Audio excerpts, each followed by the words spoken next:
Hello fans, Happy New Year! Sorry I have not been posting new updates for a while. I've been very busy. Thankfully, still at work, despite the coronavirus and everything that's been going on. But I figured this is just too good to pass off, so I just wanted to share something here.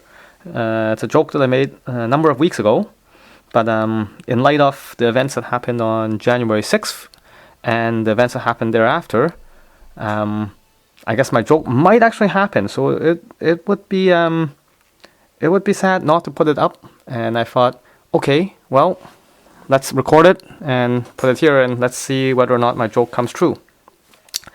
So this was a couple weeks ago. I think in late 2020.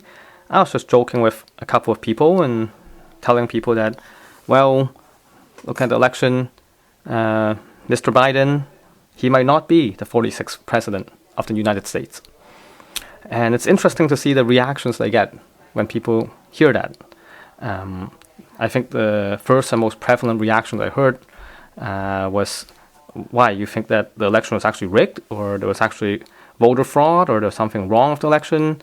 Do you think Mr. Trump actually won the election? That was the first most prevalent thought. Of course, some people ask me whether or not I'm a Trump supporter, but that aside, I'm not going to disclose. Let's move on to the second most prevalent thought. So the second most prevalent response when I said Mr. Biden might not be the 46th president of the United States is, why, do you think something bad will happen? Like, do you think he will get COVID-19 and die and not be able to serve as president? Well, no, that's totally not what I meant at all.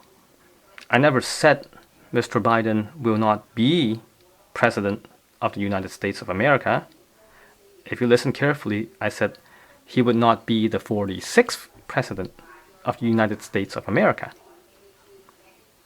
So what the real joke was is that I believe that on January 19th, 2021, 24 hours ahead of inauguration, Mr. Trump will resign and hand over power to Mr. Pence, who will be sworn in as the 46th president.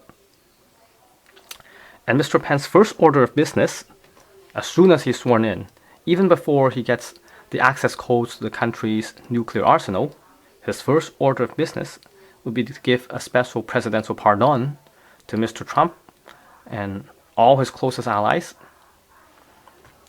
Thereafter, Mr. Trump will fly to Florida, where he will be organizing a protest or demonstration to take place on Inauguration Day at the same time as inauguration. Meanwhile, Mr. Pence will get to enjoy the spotlight as president for one day, and we will get to sleep in the White House for one night before handing the keys over on January 20th to the swearing in of Mr. Biden, who will be sworn in as the 47th president of the United States of America. So that's what I meant. I never said that he wouldn't be president. And the funny thing is, now looking at the events that happened since January 6th, that's an actual possibility. I mean, we only have a few nights left to go. It's clear that Mr. Trump has announced that he will not be at inauguration on January 20th. He has already said that he will be in Florida on January 20th.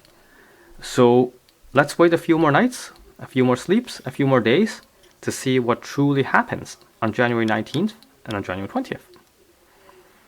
In the meantime, stay safe, stay healthy, and thanks for listening.